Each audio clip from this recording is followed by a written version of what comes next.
You are watching the New American Media. Welcome and happy Friday, America. Welcome, Globe. Welcome, Solar System. Welcome, Milky Way Galaxy. Welcome, everything that there is now, ever has been, and ever will be. It's good to be back. This is Brian Engelman. You are listening to the New American Media.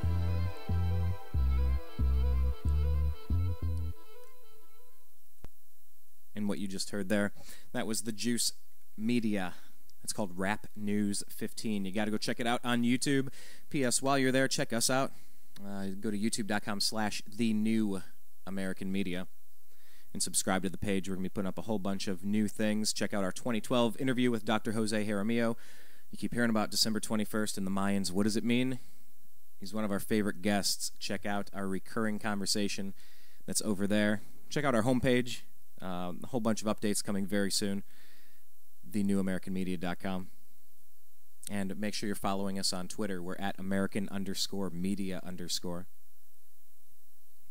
And search for us on Facebook, thenewamericanmedia.com. Welcome back. This is the Unhappy Hour, and a subdivision of the Unhappy Hour sports show. Yes, I'm a Cleveland fan. Indians, Cavs, Browns, and Buckeyes. Indians not doing much in these winter meetings. The Browns are on a 2-game winning streak. They've become an exciting team, and we're going to talk with Brandon Odell about that in just a second. The Cavaliers are just really struggling right now. At some point, we're going to talk with NBA scout Zach Barris, another lifelong Cleveland fan. Give us an update on what's going on with the Cavs. And make sure you check us out a little bit later. If you're listening live, thank you very much. And if you have the opportunity, check us out later because we're going to be talking with John B. Wells. He is the Saturday night host of Coast to Coast AM. John is another recurring guest that we like to have on the program for a interesting conversation, and I think in a little bit we're going to be talking with Blake Wally.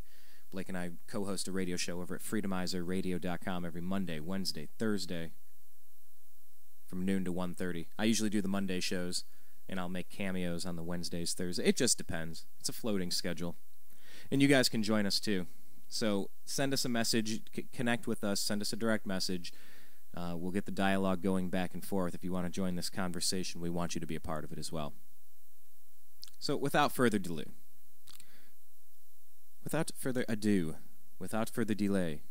combine those words, what we're going to do is we're going to bring in Brandon. Brandon was at the game. The really good Cleveland Browns game with 8 takeaways for the Cleveland Browns over the Pittsburgh Steelers. We'll bring him into the program, talk some sports.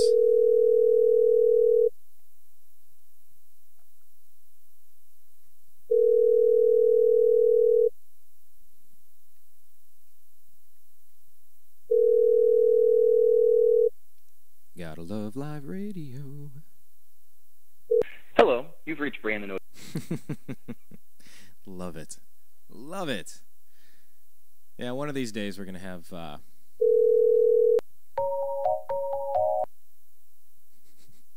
Hello. One of these days we're going to have full-time producer, engineer.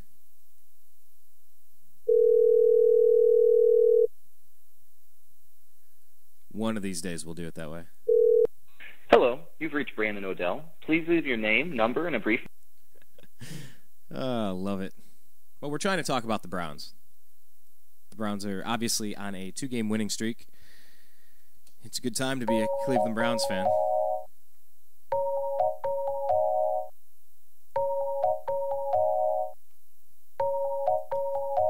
All right, let's try this. Thank you for calling. Good morning.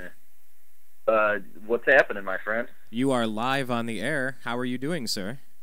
Oh, I'm doing great. I didn't realize that we were we were already ready to go. I'm doing okay. How are you? Yeah, hey, I'm doing fine. I was quite busy last week because I really wanted to catch up with you and talk about some Cleveland Browns last week. Just didn't have the chance, so let's reset it. I mean, the Browns are looking forward, looking ahead to Romeo Crenell, Brady Quinn, and the surprising Kansas City Chiefs at home in a game that's supposed to be wet. We want to get to that, but let's go back 2 weeks real quick because you were at that game where the Browns smacked the Steelers. Tell us about it.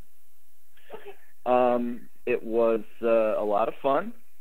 Definitely have had you know what, I'm sorry, I really gotta I have the baby in my hand and she needs to get fed. I did not know we were going to be live yet. Can I call back on the phone in like 2 minutes here? Absolutely. Let me set everything up for everybody. We'll be right back with Brandon. All right.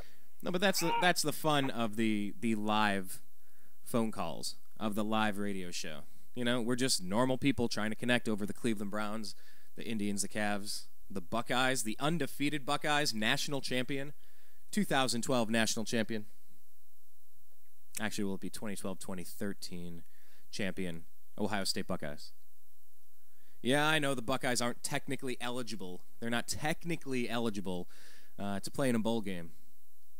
But hey, Urban Meyer took a team that was barely 500, lost as many games as we won last year, in the absence of Jim Tressel before getting our new full-time head coach, Urban Meyer. I mean, he turned that team around from a 500 team to an undefeated team. And if there's nobody out there that can defeat us, if the Buckeyes have not lost, you can make your argument, yeah. I mean, any undefeated season has a couple of moments where it's like, whoa, we really dodged a bullet there, or wow, we got challenged for a quarter or a half. We almost lost that game. You know, there are moments in any undefeated season where it gets challenging, but Ohio State went undefeated. Say what you want about the Big Ten, I don't care. Tell me about the SEC. Wow. By the way, Big Ten, if you're 10, can you stay at 10? How many schools are you at now? You want to add, what is it, Rutgers? And I don't know, who are you going to bring in next? Syracuse?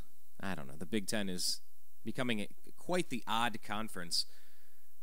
I got to tell you, it's becoming, I guess they're, going to try to get 2 10-league divisions, the leaders and the legends? Are they going for 10 and 10, so it's so big there's 2 of them? I don't know. I don't really know what the Big Ten's going for. It's just, come on, count. It's not complicated. You have to count, though, or you got to change your name. We're the Big 16. All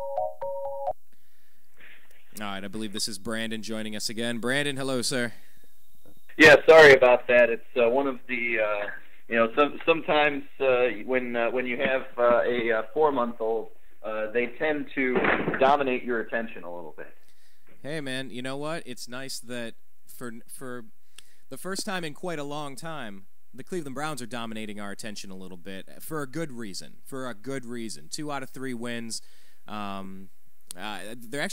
They're playing a lot better football halfway through the year. They just beat the Steelers. That's fantastic. Let's pick it up from there, because I want to get your experience. You were at the game, and you've been to so many of those where the Steeler fans outnumber the Browns, and it's an embarrassment, and it's cold, and you leave miserable. What was it like actually leaving there happy for once? Well, one of the most fun things was the fact that so many times, like you said, the Steeler fans are laughing the Browns fans out of the stadium. Usually with a little bit of time left in the game, because it's usually a nice little blowout or something like that. And yeah, it was definitely a nice, refreshing change of pace to be the ones participating in a na na na na na na na na hey hey hey goodbye chant as all of the Steeler fans started filtering out of the stadium. That's for sure. That's a source of civic pride, I think, and it's something that's been sorely lacking for far too long. Cleveland has really been getting kicked below the belt with LeBron James doing what he did on national television with, the drive and the fumble and Art Modell stealing the team, a decade or 2 ago. The Indians. Year. What's that? Well, the Indians getting close but no cigar. And, it's got to feel good for a city where the football team is... It's not just that we're starting to play better and that we're winning a few games. I mean, you punch Pittsburgh in the teeth, it's like, hang on now. I want to stand up in the front of the line for a while. You've had your turn. It's our turn. It's got to feel good. Oh, absolutely. And and it was a really lively crowd at the game. They're definitely, I'm not going to lie, there were some empty seats there. It wasn't at full capacity. It's just that point of the year where you just have a lot of fans that just are, just not feeling very good about the team, and that's understandable. But I am starting to feel a little bit better. We've just seen so many signs, but just so many games that the Browns have, like as you've said many times, snatched defeat from the jaws of victory. Yeah. And that's very, just unfortunate because you get a few other things that swing your way, and the Browns. Let's say this. I understand the fact that they've probably had a few lucky breaks in a couple of these wins, to kind of offset maybe one or two of the losses that they've had.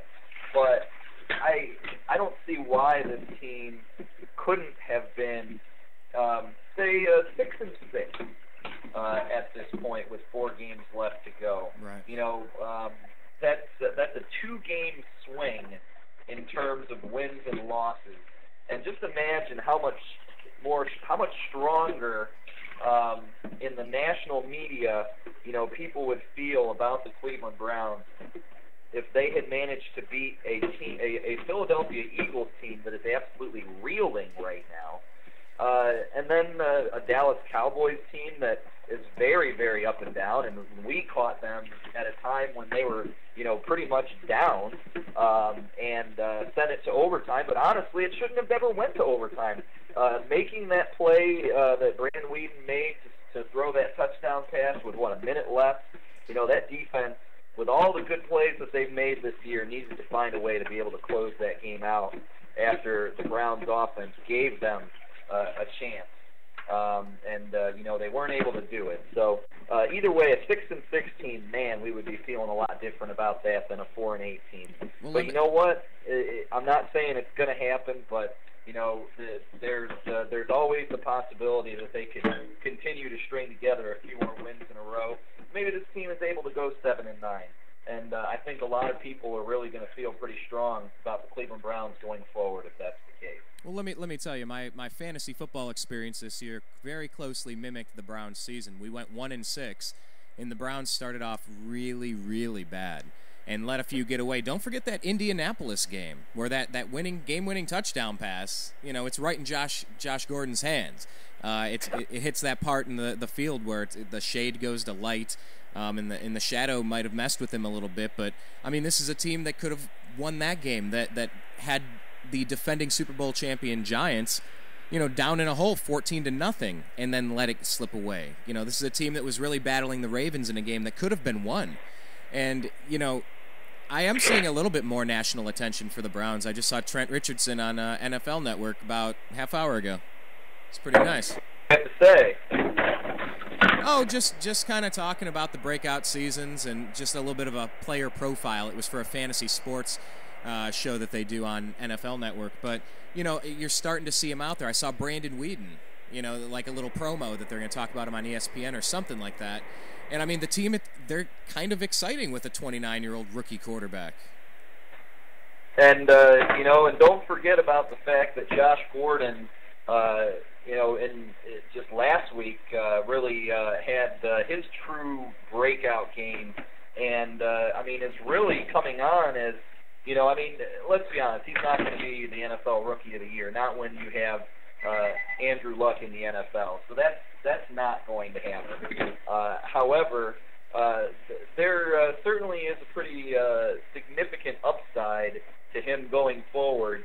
And I think a lot of people are looking at him as possibly being the best rookie wide receiver in the NFL right now. It's hard to argue with that. I picked him up in my fantasy league. He's been solid. And what they're saying is, I read an interview with Brandon Weeden, and he said, I've never been around somebody who has progressed so rapidly. Like where he was coming in at the beginning of the season, Josh Gordon really, was out of football condition. He had a lot to learn about the NFL, but Brandon Weeden was saying he's never seen somebody improve over such a short amount of time. that this guy is freakishly good, not just the best player, the best rookie wide receiver right now, but this guy might be really special. And that's nice to see in the first year, that you can watch a player kind of come out of, not out of nowhere, but kind of start to excel like that, kind of like when you watch LeBron grow up in front of your eyes. Sure, absolutely. I guess the difference is that LeBron was really thought of as being the closest thing to a sure thing in the NBA that we've ever had in our lifetime. Josh Gordon was a gamble, and some people thought it was a great pickup, whereas a lot of other people thought that it was really a very risky and wasted pick. So right, we're getting the last laugh now, but once again, a la Cam Newton. 1 year worth of good 1 year's worth of good performances does not a career make. So he has to be able to consistently do it next year and the year after for us to really call him a truly great player. We're talking with Brandon Odell on Strictly Browns here as a part of the Unhappy Hour with the New American Media. Brandon, let's talk about the game against Oakland. That was another game where it was really a play or two away from totally swinging the other side, but the Browns they were able to piece it together. They kept the game in their grasp. They won 20-17, and that last touchdown was pretty much a garbage touchdown out of a prevent defense. But they played it right. Do you see Pat Shurmur getting better at managing his game of chess, or do you think that the team is getting better at handling situations, or a little of both? I think you have to say a little bit of both. One thing I certainly will tip my cap to for the Oakland game. Really, that was the first time all season in any of their 4 wins that they were able to put that game-winning drive together. I guess you could certainly say that it should have been a game-winning drive with what they were able to do against Dallas in that last couple of minutes. But then, the defense kind of let them down a little bit. The defense was able to make enough plays to not give Oakland enough time to be able to get back into that game. But, the offense put the game away with that touchdown. Trent Richardson just simply would not be denied. And it was a great win on the road. And I'm really, really looking forward to seeing what this team is. This team is going to come in very confident on a 2-game winning streak. And, I know that the Kansas City Chiefs, are maybe riding an emotional roller coaster now after the craziness of the last 7 days for them. But this is a team that the Browns should be able to really play well against. And there would be a lot of very, very disappointed Browns fans if they were not able to beat the Chiefs on Sunday. Yeah, I think you're hitting the nail on the head. And we saw something tragic, something disgusting that happened with that Jovan Belcher that killed his girlfriend, then went to the Chiefs facility. He kills his girlfriend, who's also pregnant with I think she was also pregnant with a kid, and they had a child with her. He kills her, shoots her, I believe, 7 times, drives to the team's training facility, the Kansas City Chiefs. He thanks, I believe, Scott Pioli, their general manager, and Coach Romeo Crenell, and then takes a few steps away, then shoots himself and kills himself right in front of him. The Kansas City Chiefs play us this week, obviously, and somehow Coach Crenell was able to get a win out of his team last week. And these are players, Brandon, Brady Quinn, who I felt never really got a decent chance over here with a decent line, with a decent running back, with some sort of stable system, and Coach Crenell that was here for a few years and was fired. It was nice for me to see them step up and rally a team to win despite such just a horrific thing to happen to somebody on your team and to the family of that poor girl. What were your thoughts on that whole situation in general? There's so many areas and different angles to cover, but what were your thoughts on the situation in general? There's 2 main talking points, I guess, because, there's been so many people that have talked this week about the murders themselves and or the murder itself and the suicide and how horrible they were. My number one concern after hearing about all that was, what about about his daughter. I mean, what a horrible position for a 3-year-old little girl to be in, to not only lose her father, but her mother as well. And I was very happy to hear that the NFL actually has committed to basically providing services and financial support for the young lady until she is either 18 or through attending college. And I thought that was a really good gesture on the part of the NFL, and just really something that sometimes the NFL gets the administrators of the league, Roger Goodell and such, take a lot of flack for the way that they do things. I think that this was just an excellent thing for the league to be able to do, to really say, hey, you know what, football is football, but people are people, and we're going to try to do our very best to take care of a member of the NFL's extended family. And so my hat's off to Roger Goodell and whoever it was that made the decision to go through with that. I thought that was an awesome thing. I mean, I went into it thinking about the fact that, the Kansas City Chiefs, someone is going to make sure that little girl was taken care of financially. But for the NFL to pick up the tab, I thought it was awesome. So, that was my number one thing. And secondly, I guess, and this is something that certainly you will bash me for a little bit, because you are so much more.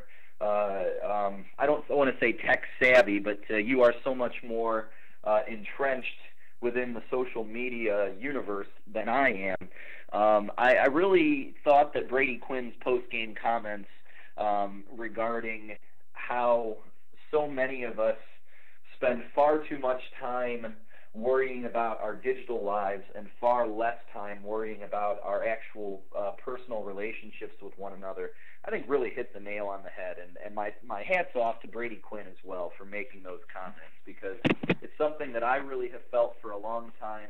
So many people are so concerned with what's going on their phone and wanting to check this, and this, in the middle of dinner, or in the middle of being at a movie, or in the middle of being on a date, and it's the culture that the young kids are growing up around right now. Brady Quinn said, I grew up in a time when in middle school not everyone didn't even have a cell phone, and now everyone does.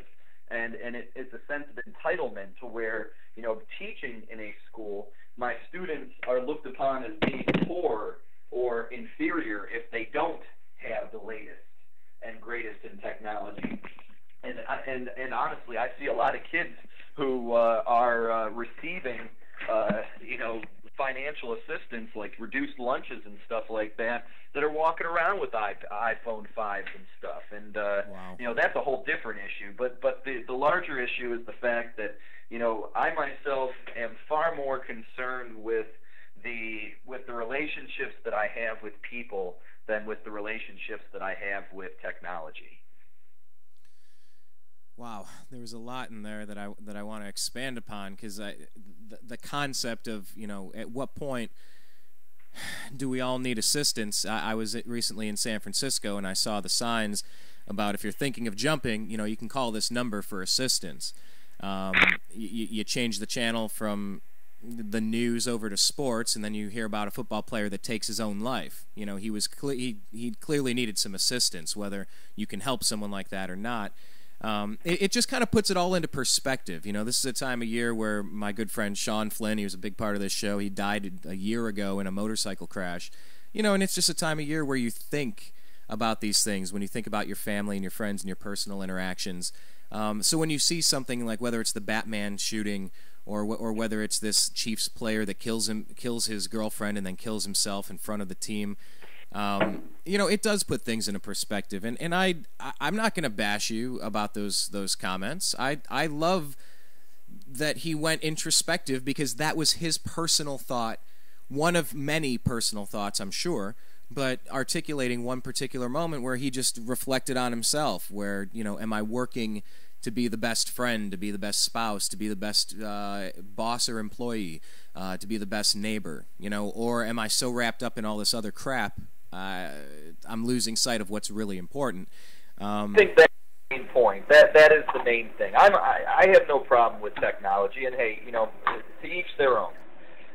But when you are sacrificing personal, face-to-face relationships and relationships that you can have with physical people, so that you can worry a lot more about what's going on your Facebook account, I feel that society is going in the wrong direction with that. And nothing is real anymore. Everything is virtual. And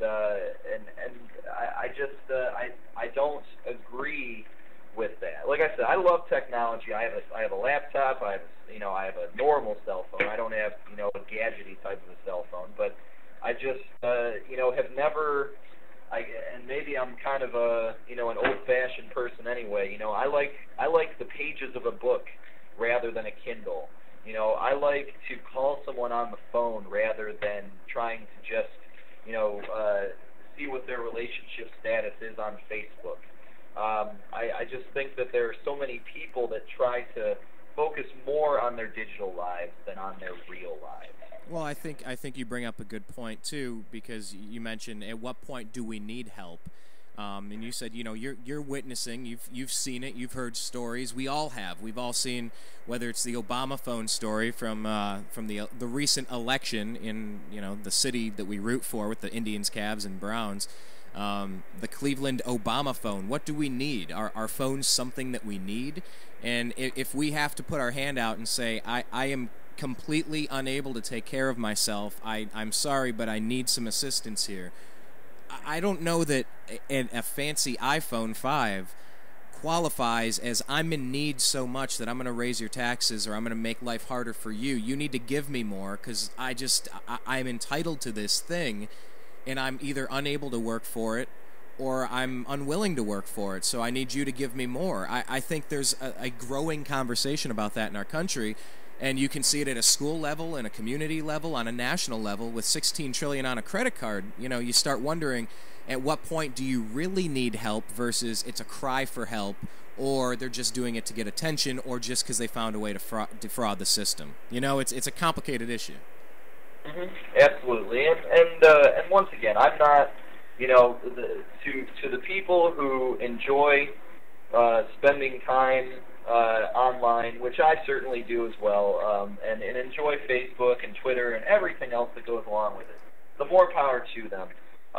But when you have the opportunity to sit down with a friend and actually spend time and catch up with them and talk about your lives and find out, what's going on a day-to-day basis with that person face-to-face, and instead you are more preoccupied with, seeing an update that you get on your Facebook account from someone that you have on your, that you were friends with in high school that you haven't talked to face-to-face in 15 years, and you're interrupting a conversation to check something on your phone. I just feel that there are more important things in life, and there are unfortunately too many people that need to put that into perspective in their own lives. I would tend to agree with most of that, Brandon. Let's get back to the game for a second, but before we do, you got me thinking about one more thing here, because one of the reasons why I started the New American Media, at least, well, actually both of it, with all the radio shows that I do, whether it's politics, finance, sports, spirituality, I like having these conversations with people. And I'm not next door to you anymore. We used to be college roommates. We used to be post-college roommates. It is hard when you add thousands of miles of distance, or you find people across the country that just feels like they haven't found a clique of people that get them, that understand them. And so for me, at least, this was just a place where I can keep having political conversations. I don't with you most of the time. We stick sports because we both know. I think there's a lot of areas where we're not going to agree all that often, and sometimes where we will. But I think as we've agree to disagree, as it were. Agree to disagree, as it is. By the way, John B. Wells of Coast to Coast will be our guest coming up next. But yeah, it's just a place where we can talk. We can join the. It's if it's a local bar, pull up a chair. Have a beverage. If it's a living room, sit down. Let's talk for a little while. Because, you move away from everyone you know, and it gets hard to have these conversations regularly. And I would always call you guys, hey, let's talk about the Browns. Let's talk about the Cavs, the Indians, the Buckeyes.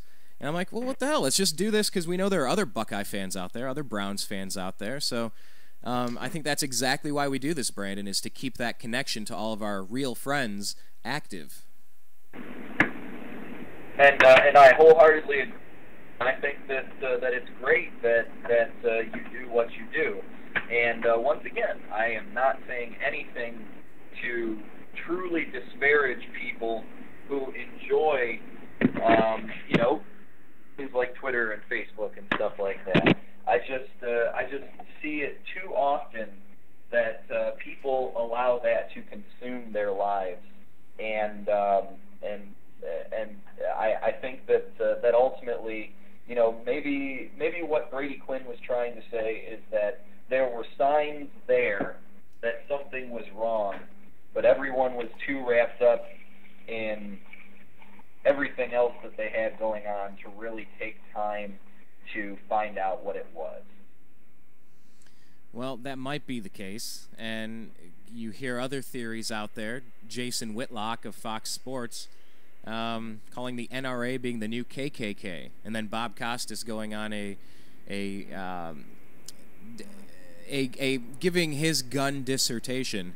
What were your thoughts on the conversation after the murder-suicide in Kansas City when Jason Whitlock, the sports guy, and Bob Costas, the sports guy, start offering some opinions that a lot of people had problems with?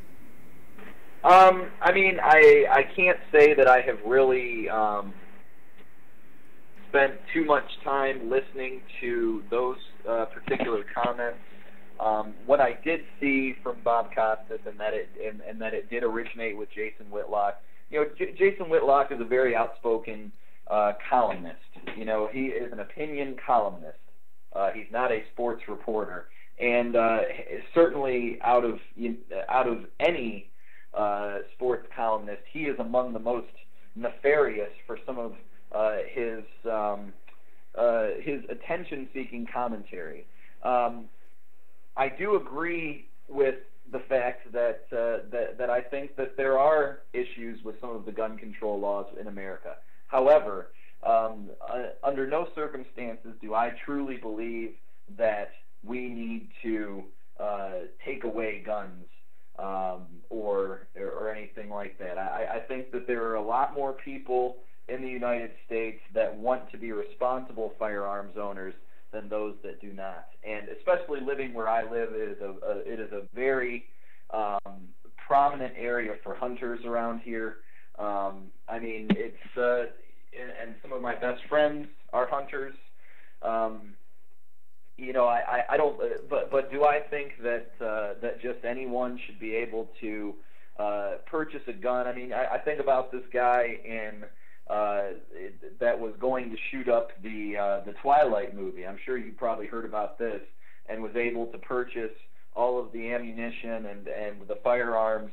And this was someone who had already been in a mental institution for stalking and threatening to kill a former Walmart employee.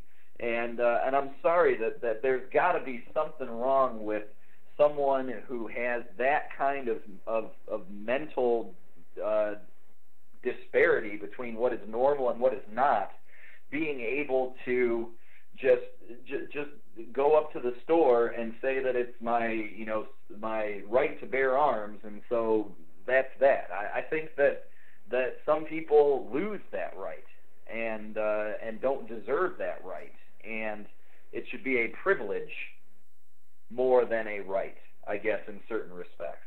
So, but once again, I'm not a gun owner, but I have much respect for people who are responsible gun owners. And I know that there are a lot of those people out there who are very adamant about their right to bear arms, and I am not one who is going to say that that should be taken from them.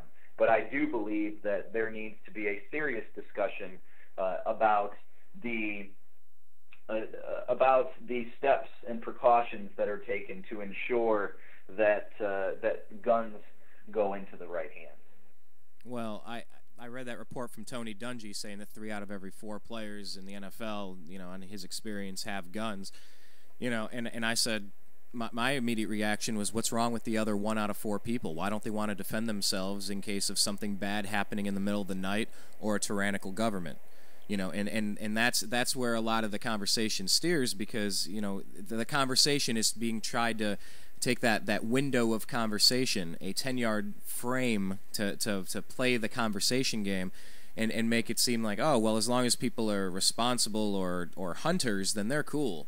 But it's not. It was never meant for hunting. It was meant to protect, life and death. And you see George Zimmerman, he had NBC doctor tapes to make him look bad, to push an agenda, and then you have Bob Costas on here with NBC pushing his anti-gun agenda, with Eric Holder on record saying we need to brainwash the American people into thinking guns are bad, and we see the tight-knit nature where all of the MSNBC hosts are going into the White House, and it really appears to be a concerted effort to push an anti-gun agenda, whether it's the small arms treaties with the United Nations or through a PR campaign to politicize this horrible murder-suicide that the Chiefs have had to sort out as a fan base, and I can at least get some of that conversation, but I think we need to spend a little bit more time on what the Second Amendment is here for before we get into gun control, and I feel like it's propaganda coming from NBC. I guess that's what I'm getting at. That very well may be. And once again, I guess consider the fact that Bob Costas is expressing an opinion as well. But let's save that final conversation for another day. Why don't we kind of wrap things up with a few things just about this Chiefs game coming up here on Sunday. In my opinion, we have 3 main keys to victory. I think the first one is definitely keep the pedal to the metal on offense. We still haven't really put together a complete game offensively. I'd love to be able to see that from the Browns. What are your thoughts there? It's supposed to be really wet, and that's a concern of mine. I'm trying to figure out, what is it, about 45 degrees? It's not going to be snow, but it's going to be rain on Sunday, because that's going to really impact the throwing game, with Brandon Weeden and Josh Gordon and the Greg Little getting better and Massaquoi being healthy finally. And how bad is the weather supposed to be? That's my first question regarding that.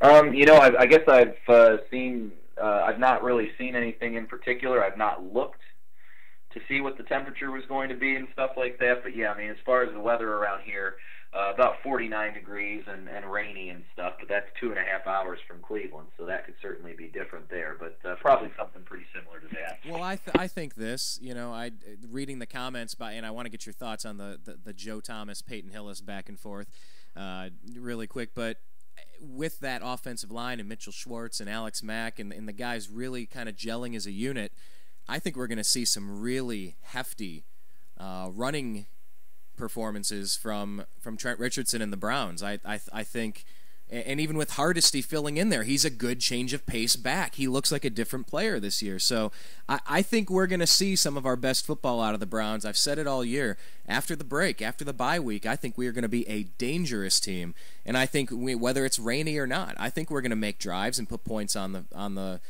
scoreboard, because we've seen Weeden start to figure out how you can have these long drives. Yes, a lot of them stall in field goal range, but we're going to work that out. We're getting better at that. So, yeah, I expect a good game, and I think I'm actually going to see a pretty good, consistent offensive performance from the Browns.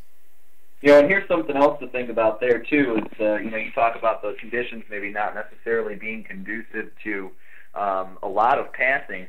Last week against the Raiders, it was a sloppy field. The Browns were just truly dominant in the receivers being able to get yards after the catch. And so don't discount the fact that the Browns might be able to really exploit what has been a very suspect defense on the part of the Kansas City Chiefs, and possibly being able to get some big plays after the catch. So, it might be more of a dink and dunk kind of an offense. Of course, that could also open up a few lanes for throwing down the field a little bit as well. So either way, offensively, that's what I'm looking for. Defensively, there's a lot, like you said, been said about the whole Hillis versus Joe Thomas thing. Honestly, I think it's just a bunch of, pre-game fluff.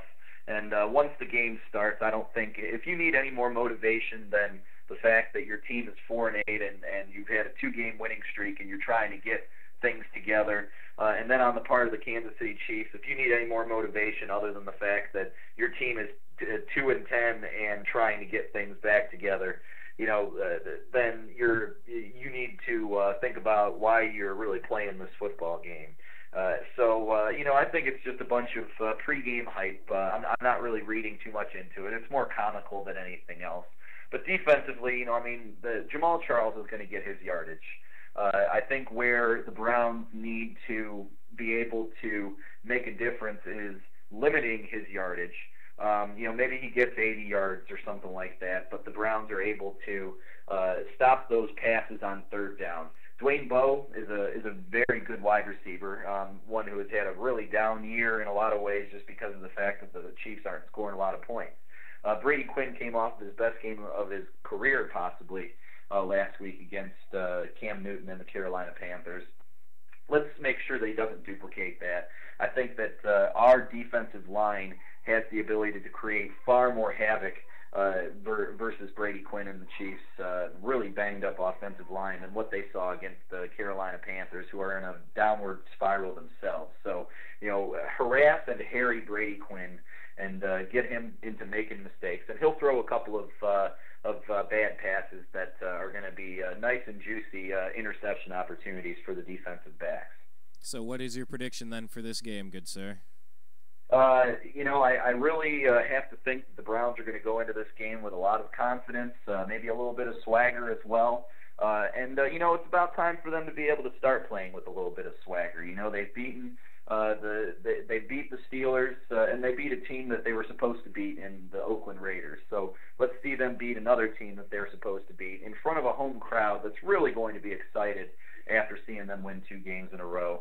So let's go. I'm going to say 23-10 will be the final score. So we'll see if that's something that they're able to live up to. I'd love to see them get 30 points, but certainly anyone would. That's exactly where I put it. I had it at 23 first, and then I bumped it up to 30. I said, you know what?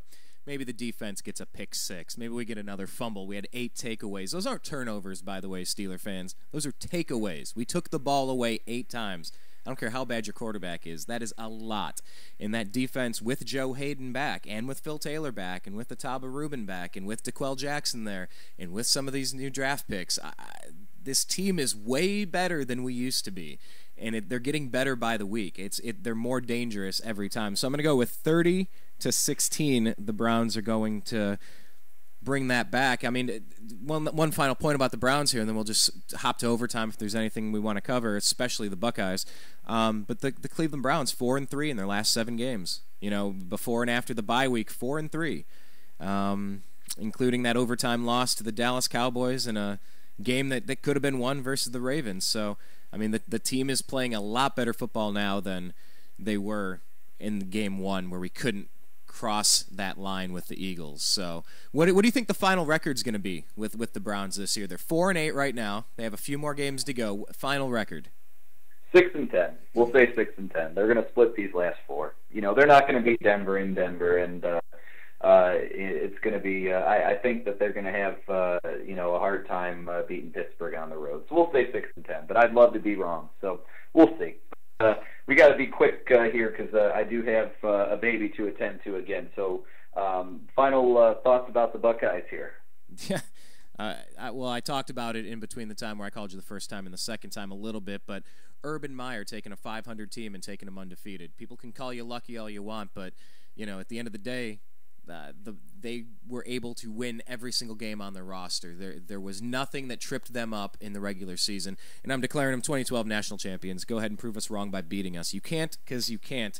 And this is over tattoos. This is over some goofy NCAA sanction. You could have penalized us, but not to keep the kids out of a national championship hunt. You want to reduce scholarships and make the team pay a few $100,000 to a local charity, fine.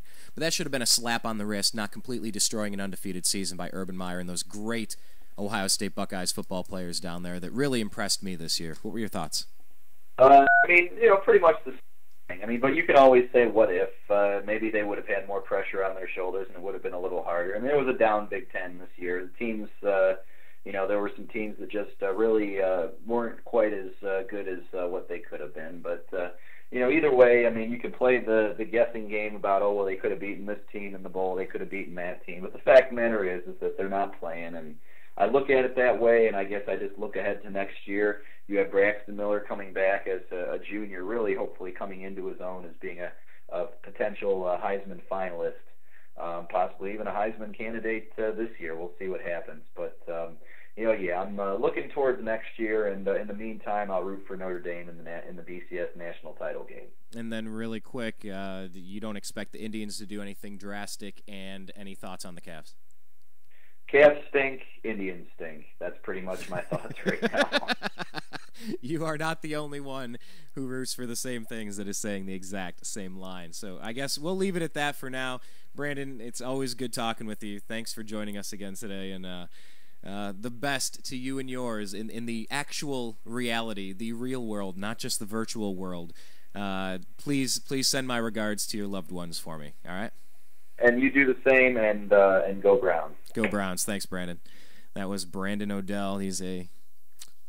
Brandon and I did about 3.5 years of college radio at Bowling Green. That is the place where Urban Meyer got his start as a head coach before moving to Utah, taking him to a BCS game, going down to Florida, winning 2 national championship games, then coming to Ohio State and going undefeated.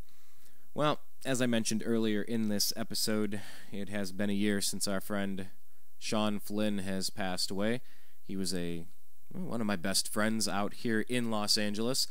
A little bit about Seann. He was the drummer in my band when I moved with everybody out to Los Angeles from Bowling Green, Ohio. I was supposed to be the drummer in my band, and I'm usually the drummer in my band, and I've been in many different bands where I'm the drummer. But Seann was very good, and we just wanted to play, so I grabbed a microphone, and he took the drum kit. He took the drumsticks and sat down on the kit, and he was really good.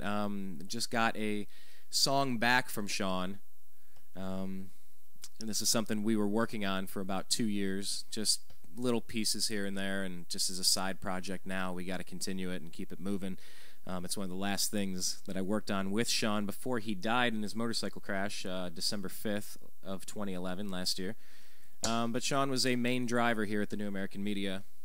He was the main person that helped get the radio component up in the air, helping to engineer and starting to co-produce and definitely co-host. A lot of the first shows were done in his apartment building, and then his webmaster Ted was right there, and so sometimes we broadcast out of his studio.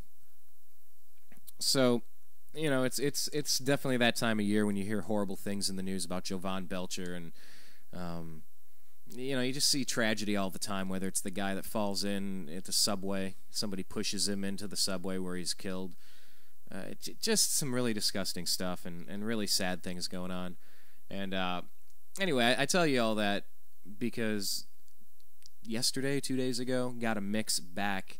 This is a song called Metro. It's something that Seann and I had been working on for Twist of Nothing to rebuild the band to start making some new music again. And of course, we're always too busy and too stretched thin, and you don't have time for the stuff you really, really, really want to do because you're doing all these other things that get in the way. And that's kind of the point that Brandon was making regarding the Brady Quinn comments about your digital world versus your actual world. But we got a mix yesterday. This is kind of not in honor of the year passing, but just to reflect on the year that has passed. And who knows what December 21st, 2012 is going to be about, but certainly a time to reflect. You know, one cycle is ending and something else is starting. And anyway, this song was composed. It's called Metro.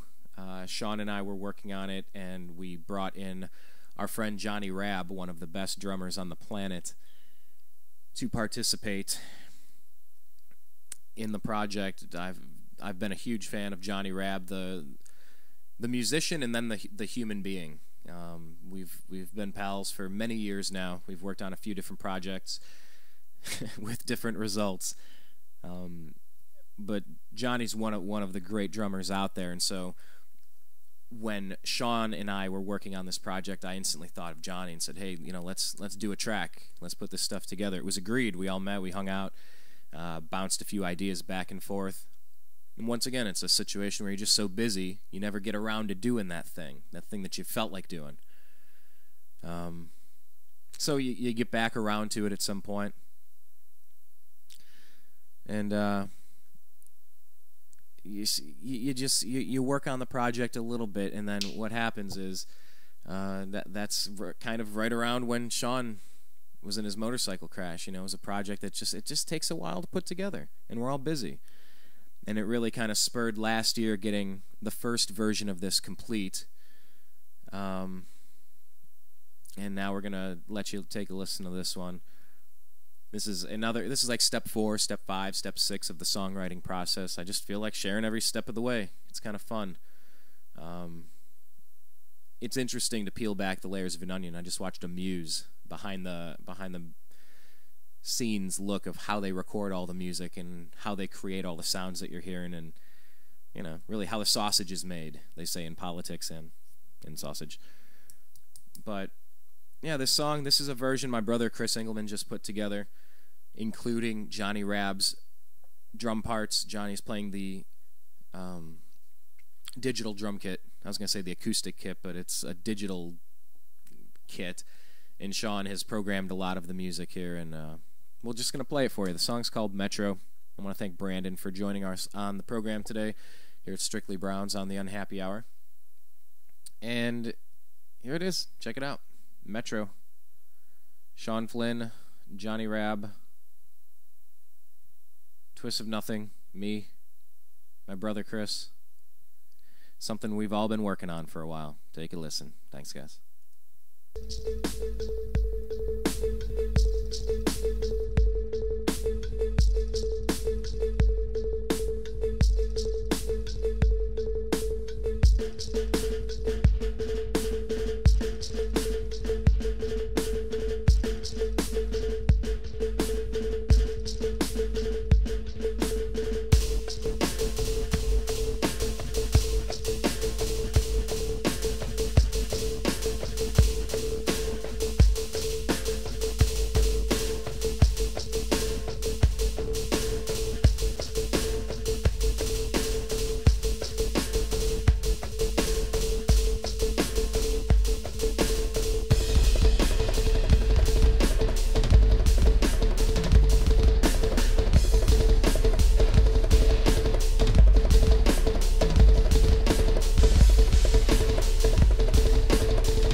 You are listening to the New American Media.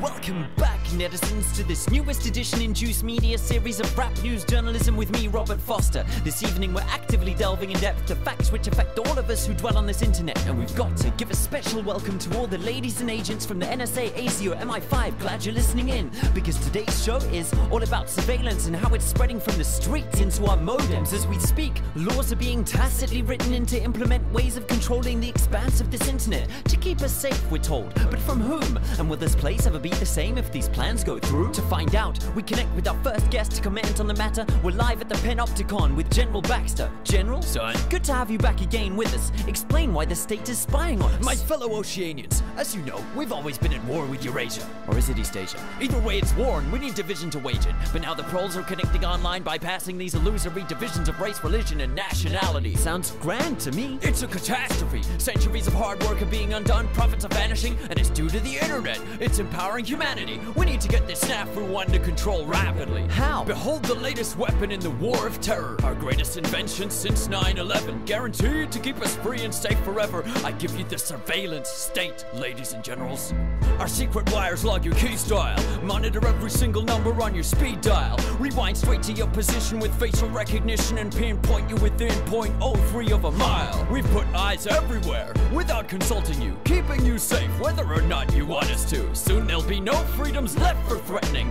Then we'll have won the war. Take that, terrorism. Brilliant. Thank you, General. We now interview our resident guru, Terrence Moonseed, for a different view. Greetings. How does this situation look? I have one word for you, Robert. Double plus on good. The world populace of 7.4 billion are all headed in the direction of Orwellian totalitarian oblivion. My voice is horse yelling about stellar winds, cold chilling them and trap wire weaving through the world wide web we all dwelling in. Face it, the all-seeing eyes in all of our Facebooks like a virus, and in these iPhones with Siri, or should I say Iris. Next in line is RFID devices and mind chips triggered by chemtrails the plague spray the sky with. This time it's too far. Check out the base they're building in Utah, where they'll be storing all your data for over a century. It's FUBAR. And under the outback is an entire tunnel of wires, an echelon base called Pine Gap to hijack our mother Gaia. Hey, maybe your mother's gayer. Boo-hoo. Why didn't you just kill yourself like most of your troops do? That's it. Now you're on the cast iron list. Hang on, General. Why weren't we informed about this? Sorry we didn't tell you about our grand plan before. It was meant to be a surprise, under wraps and in store. But some spoil sports had to go and ruin it for all by blowing whistles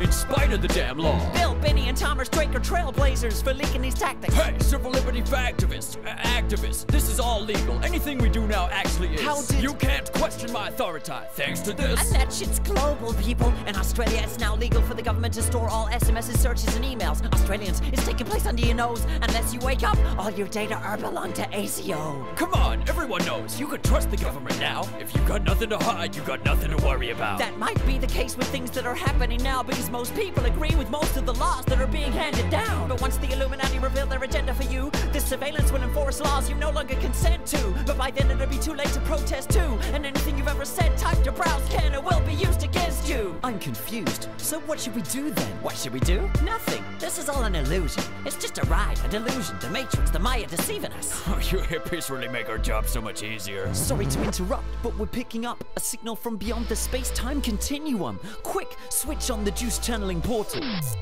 Wait, is that George Orwell? Good day, too. Wow, what do we owe this honor to? I tried to warn you noobs, but I see you are actually fools, or else you thought this was an instruction manual. Yes, so can you advise us? What would you have us do? An open and universal internet is the most effective tool you have to address the issues that afflict the world at hand. Therefore, protecting it is the most essential task that stands before your generation. I think I understand. Hush, man. You must not lose the internet. Heed this mantra. Who controls the internet controls the data. And who controls the data controls the future. We're losing you. I leave you with a tool to use. An onion? Don't be simple, Robert. This is but a simile. It stands for Tor. Tor? Google it. It's for anonymity. This onion router open network helps considerably against tyranny, but its abilities only work if all you use it consistently. And even if you don't use it, run it so its force swells. Thanks, Mr. Orwell. From now on, call me George Torwell. If we'd had such tools when I wrote this, well, it would have been so much simpler to tell Big Brother to go f*** himself. The motherfucking sucking piece of shit. Thanks, George Torwell, for manifesting direct from this memory hole of history to impress on us these messages. We're told we need safety, which is precious, yes, but can a society that can enforce all its laws ever progress? Hindsight shows that many figures guilty of thought crime turned out to be luminaries and heroes before their time. But if a surveillance state had reigned then in this form and design, just think of all the progress we may have all been denied. Could lobbies for women's or gay rights have appeared and thrived? Would revolutionary ideals have materialized? Would science have pioneered or even survived if every word had been monitored by thought police and spies? Big Brother brings chilling effects, freezing our collective hopes. He doesn't protect our safety but protects the status quo and threatens this internet, the one channel yet uncontrolled, whose openness we are now called upon to effect and uphold.